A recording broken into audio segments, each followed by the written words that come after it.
this is the Toyota Celica of last year's find, Alan Carter, the bearded New Zealand driver, who did brilliantly well in the Group 1 Ford in rallies last year, as a result of which he's got the Toyota Works drive, and he really thumped the back of his car in practicing today. You'll probably see it as he goes away from us now, and you'll see a twisted rear bumper and a twisted boot lid spoiler.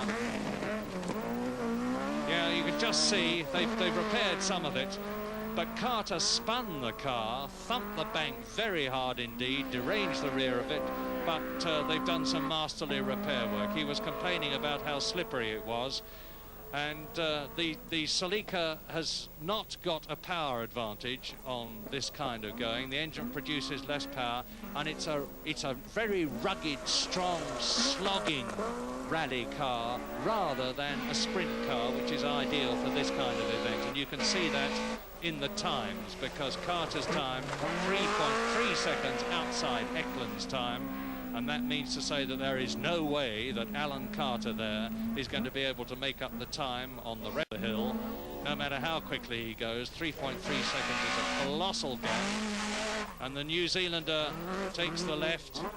Now there's a terrific drop on his left now. These trees are something to arrest the cars if they go over, and it was the trees that saved Tony Pond and Bryce earlier on today. Without them, the car would undoubtedly have rolled right to the bottom, and it's a very, very long way. 1 minute 34.6 the target time, and it's 4 seconds outside the time for Alan Carter.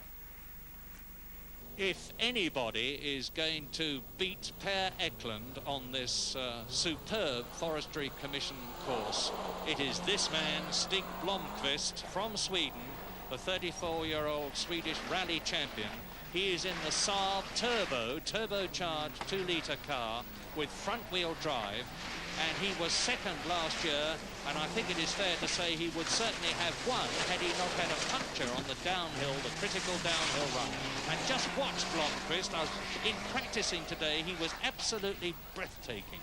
His car control was uncanny, and he's got terrific torque in this car. The turbocharger gives him ideal power characteristics for this type of going, and Blomqvist is absolutely on his best at rallies, forest rallies. So the turbo putting down the power. How is his time going to compare with the 50 seconds of Per Eklund? Well, there's the answer. 1.3 seconds slower than Eklund. He looked a lot faster than that to me, and therefore his target time, I suspect, will be the second place, 1 minute 34.8 of Pentti Aricola, who is only 1/5 of a second slower, Aricola in the Vauxhall Chevette, than Per Eklund in the car. Stig Blomqvist trying. 1 minute 34.6 is he's going for. Front wheel drive.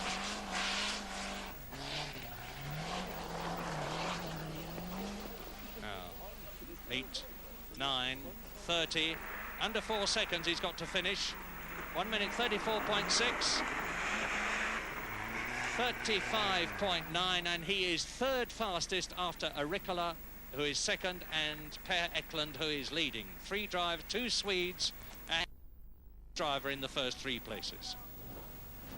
In the new HSR Vauxhall Chevette, the man who has done better at rallying this year than he has ever done before, and is really making a mark on British rallies. Jim McRae from Larkhall in Lanarkshire, ex-motorcycle scrambles champion. He's won the Circuit of Ireland this year, and he leads the 1980 British Rally Championship. And this is the new altered body HSR Chevette. Rear wheel drive, of course, and Jim McRae with Paul Phelan alongside him is right on top of his form. He gets better and better every year, this very quiet, determined, ever cheerful Scot. Round 5 counties. You could see 5 of the old counties, Cardigan, Carmarthen, Brecconshire, Radnor and Glamorganshire from that corner. Now it's just Dyfed and Powys with the realignment of the counties. But that doesn't worry McRae. The target time 52.9. He's slower then than Per Eklund. And now how will his time compare with that of his teammate, Pentti Ricola? 1 minute 34.8. We could have a Vauxhall Chevette up into second place, into third position, as well as Pentti Ricola's, which is in second place, as McRae disappears from sight, reappears again, full left lock as he goes round that right-hand corner. That's the way to set the cars up. You get them swinging like a pendulum so that they're pointing in the right direction. 38.3, that's a comparatively slow time. Until this year, Russell Brooks, who was the 1979 British Rally champion, the man who won the Manx Rally last year, drove a Ford Escort in the Works team last year.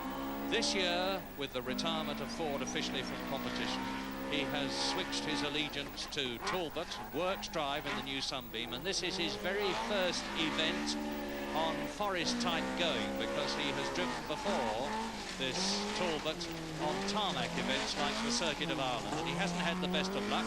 So Russell Brooks, who comes from Inkbarrow, an extremely eloquent chap and an extremely competent driver, will be out to prove that he's fully justified, as indeed he has, his Talbot team position. And his target time to go for Per Eklund, 1 minute 34.6. Last year's winner, Eklund, in the Triumph TR7 V8.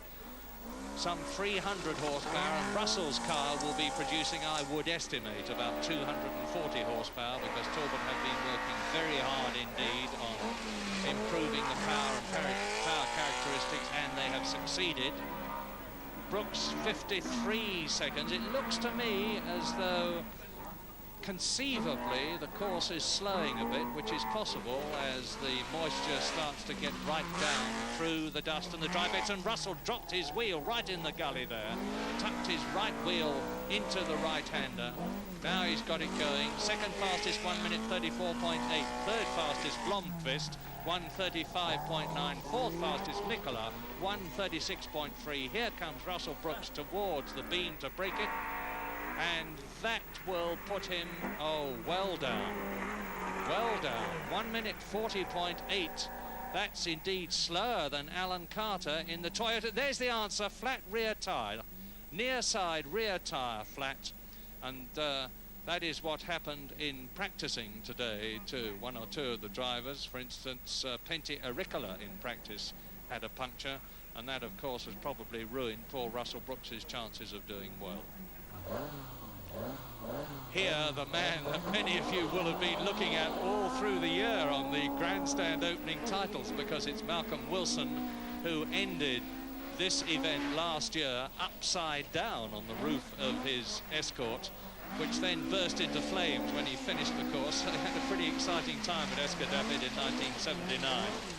And he's the youngest driver here today, 24 years old, this Cumbrian, and very much the British Rally man of the future. He's got a lot of success behind him already. British Rally champion in 1978, won 2 major rallies last year, and he's now set up his own team with the right sort of backing to compete in this year's British Championship events, and hopefully to get some continental experience, which of course he needs to become a world-class top rally driver.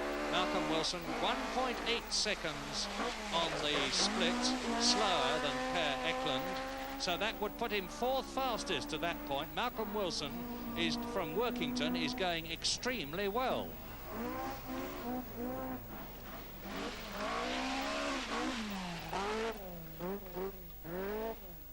Ford Escort, some 240, 250 brake horsepower under his right foot.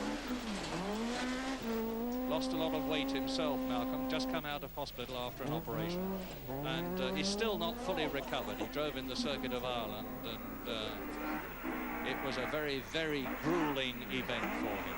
Into the last bend, and the clock stops at 1:36.9, which is 5th fastest. Malcolm Wilson.